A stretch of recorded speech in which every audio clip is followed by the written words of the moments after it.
আসসালামু আলাইকুম। এটিএন বাংলা সংবাদে সবাইকে স্বাগত জানাচ্ছি। শান্তা ইসলাম। শুরুতেই বিআরবি কেবলস সংবাদ শিরোনাম। বন্যায় 18 জনের মৃত্যু, নতুন করে প্লাবিত হচ্ছে ফেনী। আশ্রয় কেন্দ্রে খাবারের জন্য হাহাকার। দুর্গত এলাকায় হেলিকপ্টারে ত্রাণ পৌঁছাচ্ছে র্যাব, সেনা ও বিমান বাহিনী। টিএসসিতে গণত্রাণ কর্মসূচিতে অভূতপূর্ব সাড়া, ত্রাণ তৎপরতা ও পুনর্বাসনে সবাইকে এগিয়ে আসার আহ্বান প্রধান উপদেষ্টার।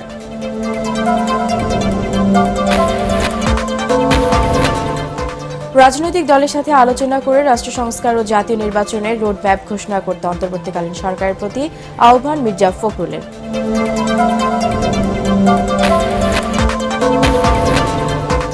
ফের রিমান্ডে সালমান এফ রহমান, আনিসুল হক, দীপু মনি ও জিয়াউল। জিজ্ঞাসাবাদের জন্য আসম ফিরোজ 7 দিন পুলিশ হেফাজতে, জেলে বিচারপতি মানিক।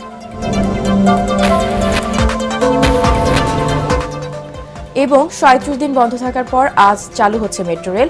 আপাতত বন্ধ মিরপুর 10 ও কাজীপাড়া স্টেশন।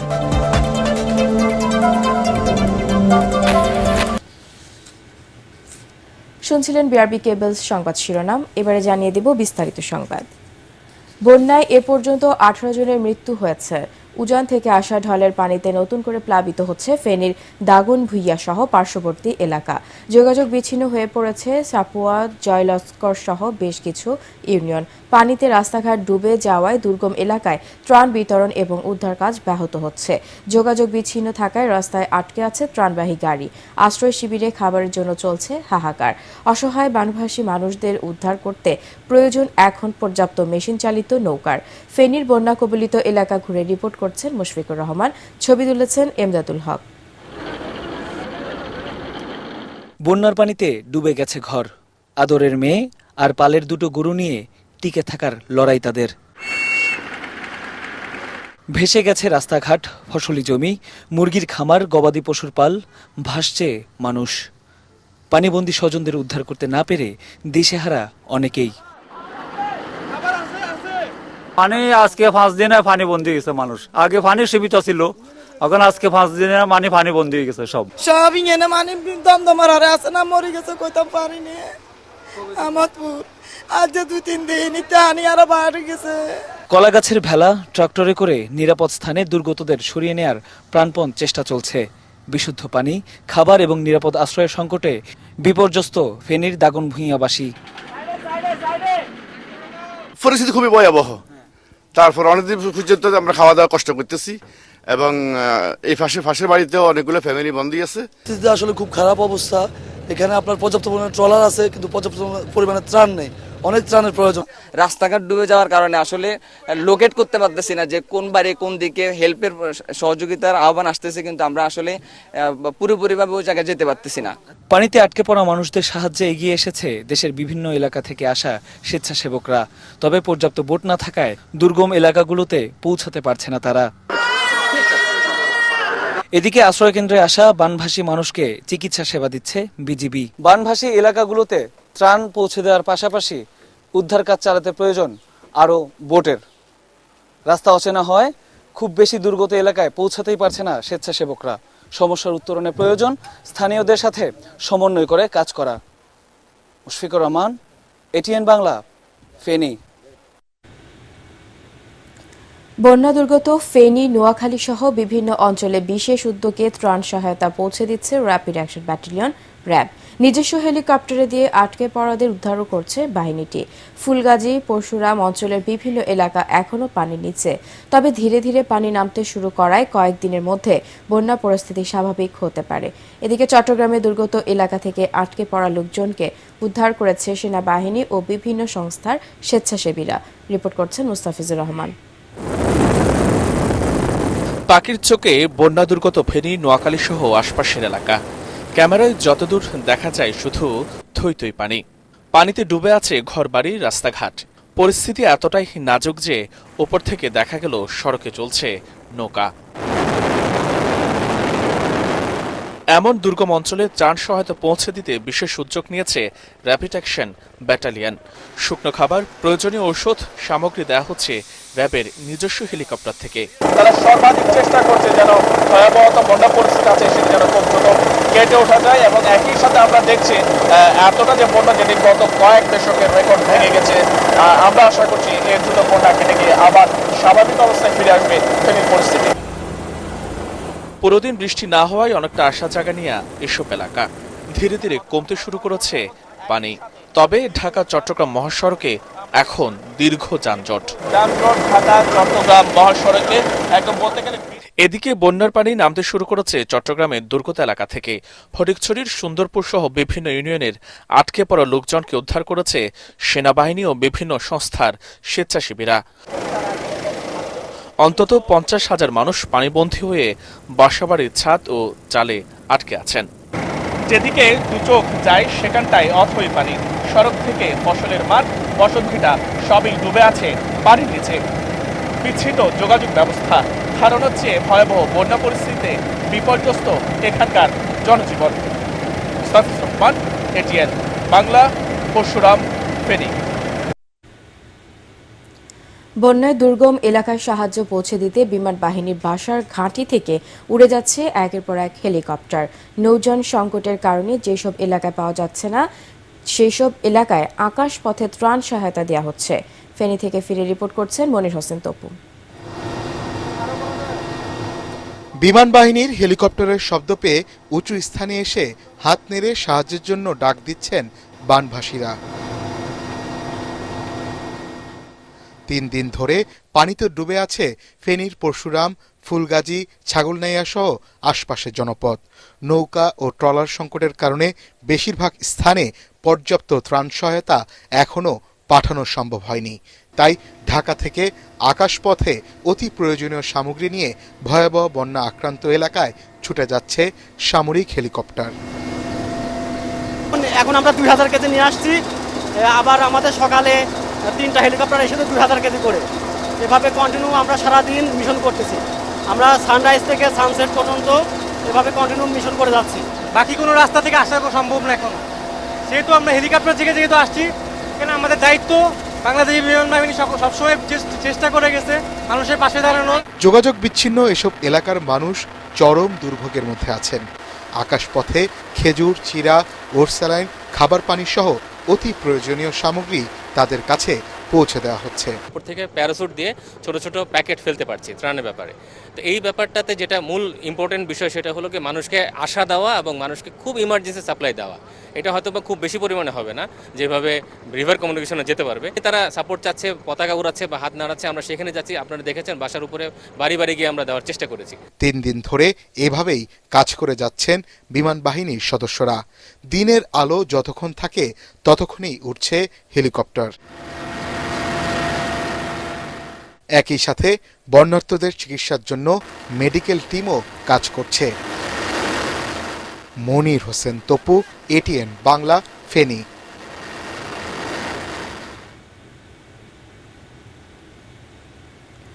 বন্যা দুর্গতদের সহযোগিতার জন্য সব মানুষ এক হয়েছে ঢাকা বিশ্ববিদ্যালয়ের টিএসসিতে। নগরীর লাখো মানুষ সাধ্য অনুযায়ী টাকা, জরুরি কাপড়, ঔষধপত্র নিয়ে অংশ নিচ্ছেন বৈষম্য বিরোধী ছাত্র আন্দোলনের গণত্রাণ কার্যক্রমে। বিস্তারিত আদ্দিন সজীবের রিপোর্টে। দিন নেই রাত নেই ত্রাণ দিতে মানুষের এমন স্বতঃস্ফূর্ত অংশগ্রহণ আগে কেউ কি দেখেছে কখনো? ঢাকা বিশ্ববিদ্যালয়ের টিএসসি তারই বড় উদাহরণ। সহযোগিতার হাত বাড়িয়ে দিয়ে ঢাকা নগরের লাখো মানুষ এগিয়ে আসছেন, সারা দেশের বন্যা দুর্গত মানুষের পাশে দাঁড়াচ্ছেন। বলছেন বন্যা কবলিত এলাকার মানুষের ভয় নেই। কর্মযজ্ঞ দেখে আমরা অভিভূত। আমি আমাদের স্টুডেন্ট ছাত্রদের সবাইকে দোয়া করি, তোমরা অনেক দিন বেঁচে থাকো, তোমাদের হাতে এই বাংলাদেশ, তোমাদের হাতেই বাংলাদেশ আর থেমে থাকবে না, বাংলাদেশ এগিয়ে যাবেই। সবারই সহযোগিতা দরকার, একেবারেই সবার সহযোগিতা ছাড়া এটা সম্ভবই না। প্লাস্টিকের ব্যাংকে জমানো 35,000 টাকা নিয়ে এই দুই ছোট্ট শিশু হাজির টিএসসিতে। সব টাকা দিয়েছে বন্যার্তদের জন্য। এইরকম রেসপন্স মনে হয় আমরা আমাদের জন্মের পর তো দেখিনি, আমাদের বাবা মায়েরা তাদের বয়সে দেখেছেন কিনা এটা তো একটু ডাউট আছে আমাদের। ভালো লাগছে যে একটু হলেও যদি দেশের পাশে কিছু দাঁড়াতে পারি। আমরা যদি দুর্যোগটা ওভারকাম করতে চাই আমাদের একসাথে থাকতেই হবে। পাশে দাঁড়াতে পারছি, সবার জন্য কাজ করতে পারছি, এটা আমাদের ভিতর থেকেই ভালো একটা ফিলিংস কাজ করে। বন্যার মহাদুর্যোগে আক্রান্ত অর্ধকোটি মানুষের পাশে দাঁড়াতেই গণত্রাণ সংগ্রহ কার্যক্রম শুরু করে বৈষম্য বিরোধী ছাত্র আন্দোলন। জেলা প্রশাসনের মাধ্যমে এই ত্রাণ বিতরণের কার্যক্রমটি আমরা হাতে নিয়েছি, কারণ এটি হচ্ছে এখন তারাই বাস্তব অবস্থাটি জানেন। ফেনীতে 4টি সহ বন্যা কবলিত বিভিন্ন জেলায় মোট 18টি ট্রাকে ত্রাণ পাঠানো হয়েছে। সমন্বয়করা জানান, গত 2 দিনে অনেক কাপড় এসেছে, এখন বেশি দরকার ওষুধ, স্যালাইন, প্যাড এবং লাইফ জ্যাকেট। আশ্রয় কেন্দ্রগুলোতে থাকার জন্য ওনাদের পার্টির দরকার হয়, আমাদের এনাফ পার্টি আসেনি। ঠান্ডা, জ্বর, কাশি, ডায়রিয়া বা পানিবাহিত রোগের জন্য যে সাধারণত যে মেডিসিনগুলো নেওয়া হয় সেগুলোই দিবেন। দেশ বিদেশের বিভিন্ন প্রান্ত থেকে যারা সহযোগিতা করতে চান তাদের এই নম্বরে টাকা পাঠানোর অনুরোধ জানানো হয়েছে। যেন হারিয়ে যাওয়া আস্থাটা বিশ্বাস হয়ে ফিরেছে বাংলার মাটিতে। সবাই এক হচ্ছেন ছাত্রদের ডাকে। বন্যা দুর্গতদের পাশে থাকার জন্য এদেশের লাখো মানুষ, কোটি মানুষ আজ এক হয়েছেন। কেউ অর্থ দিয়ে, কেউ বা ত্রাণ নিয়ে এগিয়ে আসছেন, ছুটে আসছেন এই টিএসসিতে।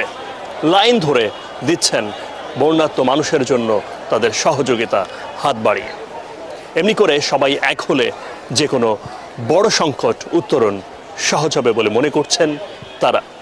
আদ্দিন সজীব, এটিএন বাংলা, টিএসসি, ঢাকা।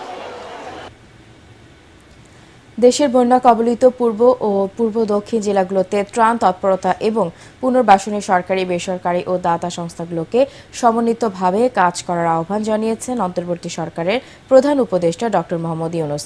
সার্বিক বন্যা পরিস্থিতি নিয়ে রাষ্ট্রীয় অতিথি ভবন যমুনায় 44টি এনজিও নেতৃবৃন্দের সাথে মতবিনিময় সভায় তিনি এই আহ্বান জানান। দুর্গত এলাকায় পানি নেমে যাওয়ার পরই খাদ্য ঘাটতি মোকাবেলায় প্রবাসী সহ দাতা গোষ্ঠীদের সহযোগিতা চাওয়া হবে বলে জানান প্রধান উপদেষ্টা। সভা শেষে এক প্রেস ব্রিফিংয়ে ডক্টর ইউনূসের উদ্ধৃতি দিয়ে এইসব কথা জানান তার প্রেস সচিব ও বেসরকারি উন্নয়ন সংস্থা ব্রাকের পরিচালক আসিফ সালেহ। এই জায়গাগুলোতেও কি ধরনের ত্রাণ দরকার এবং সেই ধরনের ত্রাণ জোগাড় করা, পাশাপাশি কোন জায়গাতে ত্রাণটা বেশি দরকার সেই জায়গাগুলো তো যাচ্ছে কিনা সেখানে একটা সমন্বয়ের ব্যাপার আছে। আমরা আশা করছি একটা নতুন পরিকল্পনার মাধ্যমে, আমরা একটা স্ট্রাকচারের মাধ্যমে আমরা যেতে পারবো। আমরা চেষ্টা করছি ডিজেল পাঠিয়ে ওইখানে যাতে টাওয়ারগুলোকে কোনোভাবে যেন চালু করা যায়। এই সমস্ত ডিস্ট্রিক্টের থেকে কিন্তু প্রচুর লোক বিদেশে থাকে, তাহলে হবে কি ওদের সাথে ডায়াসপোরারও একটা সরাসরি সম্পর্ক তৈরি হবে। ভারত ও বাংলাদেশে অতিবৃষ্টি, ড্যাম ও ব্যারেজ দিয়ে পানির অস্বাভাবিক ঢল নেমে আসার পাশাপাশি নদীর নাব্যতা হ্রাসকে চলমান বন্যার প্রধান কারণ বলে মনে করেন বিশেষজ্ঞরা। তারা বলেন, আবহাওয়া ও বন্যার পূর্বাভাস জানানোর বিষয়ে ভারতের সাথে চুক্তি থাকলেও জলাধার ও বাঁধ খুলে দেওয়ার আগে জানানোর চুক্তি নেই, আছে রেওয়াজ। এই কারণে গণহারে ভারতকে গালি না দিয়ে প্রকৌশলগত জায়গা থেকে বন্যার কারণ ও সমাধান বের করার পরামর্শ পানি বিশেষজ্ঞ অধ্যাপক ডক্টর আইনুন নিশাতের। বিস্তারিত মিজান শাহজাহানের রিপোর্টে। গত 3 যুগে এমন বন্যা দেখেননি ফেনী, কুমিল্লা, নোয়াখালী সহ আশপাশের মানুষ। চট্টগ্রামের পাশাপাশি বন্যায় আক্রান্ত সিলেট। বিশেষজ্ঞরা বলেন, আগামী সপ্তাহে নতুন করে প্লাবিত হওয়ার আশঙ্কা আছে উত্তরবঙ্গের জেলাগুলো।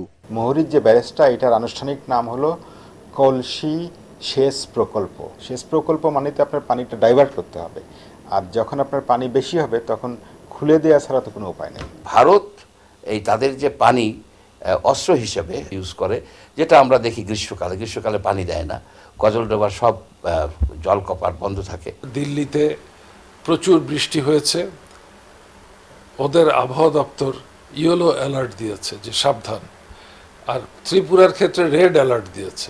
তা আমাদের এখানে যে কি ভাষায় দেয়, এই ভাষাটা আমরা বুঝি না। ড্যাম ও ব্যারেজের পার্থক্য না বুঝে অনেকেই অজ্ঞতাবশত বন্যার জন্য ভারতকে দায়ী করছেন বলে মনে করেন পানি বিশেষজ্ঞ ডক্টর আইনুন নিশাত। প্রত্যেকটা নদীতে পানি উজান থেকেই এসছে, তার অববাহিকার থেকে এসছে। পানিটা হয়েছে প্রাকৃতিকভাবে। যখন ড্যাম ক্ষতির মুখে পড়তে পারে তখনই গেট খোলা হয়। যেমন আমি যদি কালকে জানতে পারি যে আমাদের কাপ্তাইয়ের গেট খুলে দেওয়া হয়েছে, তখন ধরে নেব যে পানির লেভেল এই পর্যায়ে পৌঁছেছিল যে কাপ্তাই ড্যাম ক্ষতিগ্রস্ত হতে পারত। এবারের বন্যা থেকে শিক্ষা নিয়ে যৌথ নদীর বিষয়ে ভারত ও বাংলাদেশকে আরও জোরালো পদক্ষেপ নেওয়া উচিত বলে মনে করেন নদী গবেষক শেখ রোকন। 123টা আন্তঃসীমান্ত নদী আছে, এর মধ্যে 54টা হচ্ছে স্বীকৃত দাপ্তরিকভাবে বাংলাদেশ ভারত, বাকি আরও 69টা আছে অস্বীকৃত। তো এগুলো দিয়ে পানিটা নেমে আসে উপরে, যা বৃষ্টি হয়। ভারত বাংলাদেশ তারা যদি তথ্য বিনিময় করে, সহযোগিতা করে, তাহলে বন্যার মতো দুর্যোগগুলো মোকাবেলা করা সহজ হয়।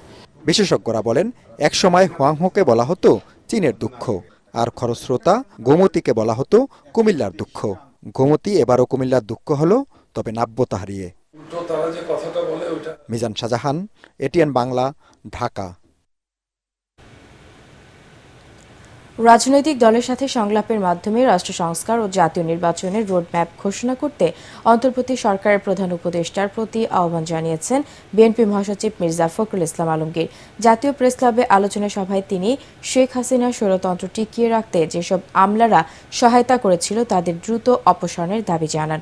মইনুল আহসান জানাচ্ছেন বিস্তারিত। বিএনপির একসময়ের জোটসঙ্গী সাবেক প্রধানমন্ত্রী কাজী জাফর আহমদের মৃত্যুবার্ষিকী উপলক্ষে আলোচনা সভায় বিভিন্ন রাজনৈতিক দলের নেতারা যোগ দেন। স্মৃতিচারণ করতে গিয়ে সহকর্মীরা মুক্তিযুদ্ধ সহ বিভিন্ন আন্দোলন সংগ্রামে কাজী জাফর আহমদের নানা অবদান তুলে ধরেন। ছাত্র জনতার গণ অভ্যুত্থানের কথা উল্লেখ করে বিএনপি মহাসচিব বলেন, জনগণের প্রত্যাশা প্রয়োজনীয় সংস্কার শেষে অন্তর্বর্তীকালীন সরকার জাতীয় নির্বাচনের মাধ্যমে জনগণের ভোটাধিকার ফিরিয়ে দেবে। আমরা দেখতে চাই যে প্রধান উপদেষ্টা একটা রোড ম্যাপ দিবেন যে কিভাবে তিনি অতি দ্রুত একটা নির্বাচনের ব্যবস্থা করবেন, কিভাবে তিনি প্রয়োজনীয় সংস্কারগুলো ঘটিয়ে তারা জনগণের একটা স্বস্তি দিয়ে তার সামনের দিকে এগোবেন এবং নির্বাচনের ব্যবস্থা করবেন। কারণ final authority is the people. এটা অবশ্যই একটা নির্বাচিত পার্লামেন্টের মধ্য দিয়ে তাদের মাধ্যমে সেটাকে আসতে হবে, এর কোনো বিকল্প নেই। প্রশাসনে এখনো স্বৈরশাসক শেখ হাসিনার সহযোগীরা বহাল তবিয়তে রয়েছে অভিযোগ করে মির্জা ফখরুল ইসলাম আলমগীর দ্রুত তাদের অপসারণের দাবি জানান। আমরা খুব চিন্তিত হই যে আজকে প্রায় 16-17 দিন হচ্ছে, এখন পর্যন্ত ওই সেক্রেটারিয়েটের যে সমস্ত সেক্রেটারিরা এই সরকারকে এতদিন ধরে চালিয়েছে, তাদের কুবুদ্ধিগুলো দিয়েছে, তারা এখনো ওই সরকারের সচিবের দায়িত্বগুলো পালন করছে। অবিলম্বে ওই ব্যুরোক্রেসিতে যারা প্রো পিপুল আছেন, যারা জনগণের সঙ্গে সম্পৃক্ত আছেন, সে আইন মেনেই সব মেনেই তাদেরকে আমরা পাশে দেখতে চাই। গ্রহণযোগ্য শিক্ষকদের পাবলিক বিশ্ববিদ্যালয়ের ভিসি নিয়োগ দেওয়ার দাবিও জানান বিএনপি মহাসচিব। গণতন্ত্র মঞ্চ, সমমনা জোটের শীর্ষ নেতারা আলোচনায় অংশ নেন। মইনুল আহসান, এটিএন বাংলা, ঢাকা। লালবাগ ও নিউ মার্কেট থানার 2 হত্যা মামলার সাবেক প্রধানমন্ত্রী শেখ হাসিনার বেসরকারি শিল্প ও বিনিয়োগ বিষয়ক উপদেষ্টা সালমান এফ রহমান, সাবেক মন্ত্রী আনিসুল হক, সাবেক সেনা কর্মকর্তা জিয়াউল আহসানকে 5 দিন করে মোট 10 দিনের রিমান্ড মঞ্জুর করেছেন আদালত। এছাড়া বাড্ডা থানার শিক্ষার্থী হত্যা মামলায় সাবেক মন্ত্রী ডক্টর দীপুমণিকে 4 দিন ও ভাটারা থানায় দায়ের করা হত্যা মামলায় সাবেক চিফ হুইপ আসম ফিরোজকে 7 দিনের রিমান্ড দেয় একই আদালত। খায়রুল ইসলামের রিপোর্ট। লালবাগ থানার আইডিয়াল কলেজের শিক্ষার্থী খালিদ হাসান সাইফুল্লাহ হত্যা মামলায় ও নিউ মার্কেট থানার দায়ের করা হত্যা মামলায় গ্রেফতার দেখিয়ে সাবেক আইনমন্ত্রী আনিসুল হক, সাবেক প্রধানমন্ত্রী শেখ হাসিনার বেসরকারি শিল্প ও বিনিয়োগ বিষয়ক উপদেষ্টা সালমান এফ রহমান, সাবেক সেনা কর্মকর্তা জিয়াউল আহসানকে 2টি মামলায় 10 দিন করে মোট 20 দিনের রিমান্ডের আবেদন করে তদন্তকারী কর্মকর্তারা। একই সাথে বাড্ডা থানায় দীপুমণি এবং ভাটারা থানার হত্যা মামলায় আসামা ফিরোজের 10 দিন করে রিমান্ড চেয়ে সিএমএম কোর্টে হাজির করে পুলিশ।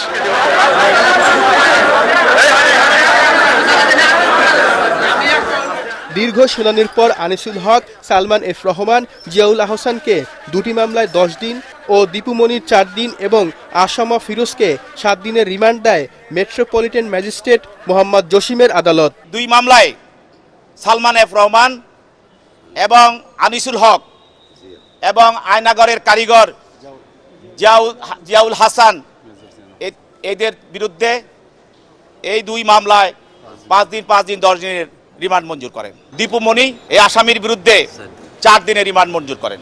আসম ফিরোজ এই আসামির বিরুদ্ধে 7 দিনের রিমান্ড মঞ্জুর করেন। এ সময় আসামি পক্ষের আইনজীবীরা বলেন তাদের মক্কেলকে মিথ্যা মামলা দিয়ে গ্রেফতার করা হয়েছে। আসামা ফিরোজ সাহেব এই মামলার ঘটনার সময় সে এবারকার হাসপাতালে অসুস্থ ছিল। তার গল ব্লাডারে একটা অপারেশন হয়েছে জুলাই মাসে 7 জুলাই 2024 তারিখ, এবং বর্তমানে সে অ্যাপেন্ডিক্স রোগে আক্রান্ত। ওনার বিরুদ্ধে যে সমস্ত অভিযোগ আনা হয়েছে, এই অভিযোগগুলো কোনো ক্রমেই ওইটার সাথে উনি জড়িত না এবং সম্পৃক্ত না। এদিকে সাবেক সংসদ সদস্য সাদেক খানকে রাজধানীর মোহাম্মদপুর থানার একটি হত্যা মামলায় তেজগাঁও নাখালপাড়া থেকে গ্রেফতার করে পুলিশ। খায়রুল ইসলাম, এটিএন বাংলা, ঢাকা। 37 দিন বন্ধ থাকার পর আজ থেকে চালু হচ্ছে মেট্রো রেল। তবে মিরপুর 10 ও কাজীপাড়া স্টেশনের যাত্রী সেবা কার্যক্রম আপাতত বন্ধ থাকবে। সড়ক পরিবহন ও সেতু মন্ত্রণালয় এক বিজ্ঞপ্তিতে জানায়, নতুন সময়সূচি অনুযায়ী উত্তরা দিয়াবাড়ি থেকে মতিঝিলগামী ট্রেন সকাল 7:10 থেকে 7:30 পর্যন্ত অফ আওয়ারে 10 মিনিট এবং এরপর থেকে সকাল 11:36 পর্যন্ত পিক আওয়ারে 8 মিনিট বিরতি দিয়ে চলবে। এরপর 11:37 থেকে দুপুর 2:24 পর্যন্ত অফ পিক আওয়ারে 12 মিনিটের ব্যবধানে আসবে ট্রেন। এছাড়া দুপুর 2:25 থেকে রাত 8:30 পর্যন্ত 8 মিনিটের বিরতিতে চলবে। এরপর থেকে রাত 9টা পর্যন্ত 10 মিনিটের ব্যবধানে ট্রেন চলার কথা জানিয়েছে মেট্রো রেল কর্তৃপক্ষ। ছাত্র জনতার আন্দোলন ঘিরে সহিংসতায় গত 18 জুলাই জননিরাপত্তার স্বার্থে বন্ধ করে দেওয়া হয় মেট্রো রেল চলাচল। ব্যাংকিং খাত সংস্কারের কারণে আমানতকারীদের উদ্বিগ্ন হওয়ার কিছু নেই বলে জানিয়েছেন অর্থনীতিবিদ ডক্টর মুস্তাফিজুর রহমান। রাজধানীর এফডিসিতে বিতর্ক প্রতিযোগিতায় তিনি বলেন, এই সংস্কার প্রতিষ্ঠানের বিরুদ্ধে নয়, ব্যক্তির বিরুদ্ধে। এ সময় ঋণ জালিয়াতি ও অর্থ পাচারকারীদের বিচারের আওতায় এনে দ্রুত শাস্তি নিশ্চিত করার দাবি জানান ডিবেট ফর ডেমোক্রেসির চেয়ারম্যান হাসান আহমেদ চৌধুরী কিরণ। ইমদাদুল্লাহ বাবুর রিপোর্ট। বৈষম্য বিরোধী আন্দোলনে নিহত ছাত্র জনতার রুহের মাগফিরাত কামনা করে 1 মিনিট নীরবতা পালনের মধ্য দিয়ে শুরু হয় ডিবেট ফর ডেমোক্রেসি আয়োজিত বিতর্ক প্রতিযোগিতা।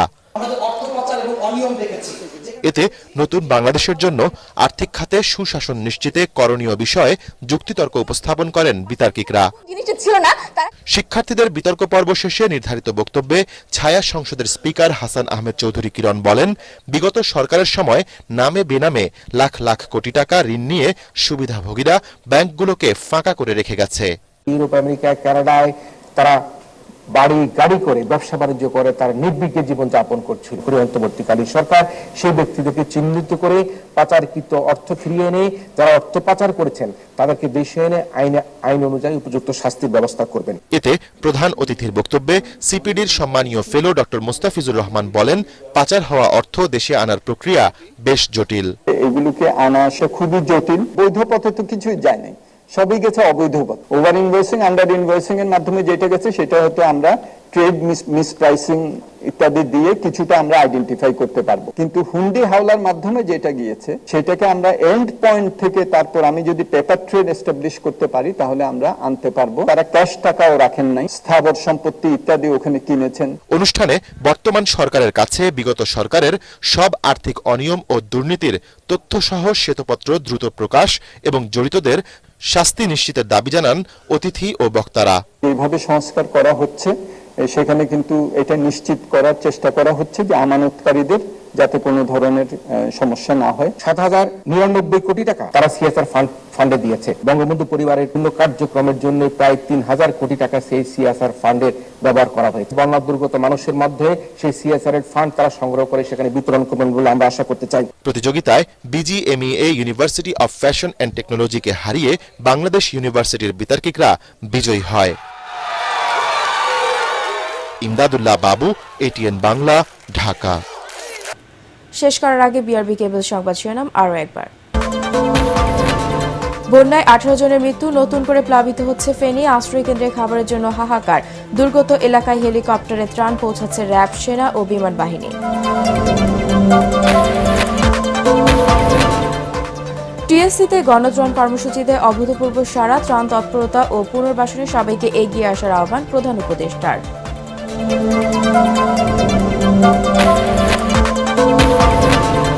রাজনৈতিক দলের সাথে আলোচনা করে রাষ্ট্র সংস্কার ও জাতীয় নির্বাচনের রোডম্যাপ ঘোষণা করতে অন্তর্বর্তীকালীন সরকারের প্রতি আহ্বান মির্জা ফখরুলের।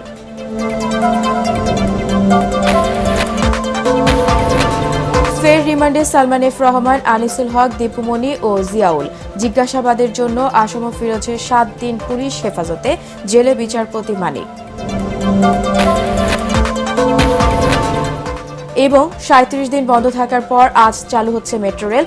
আপাতত বন্ধ মিরপুর 10 ও কাজীপাড়া স্টেশন।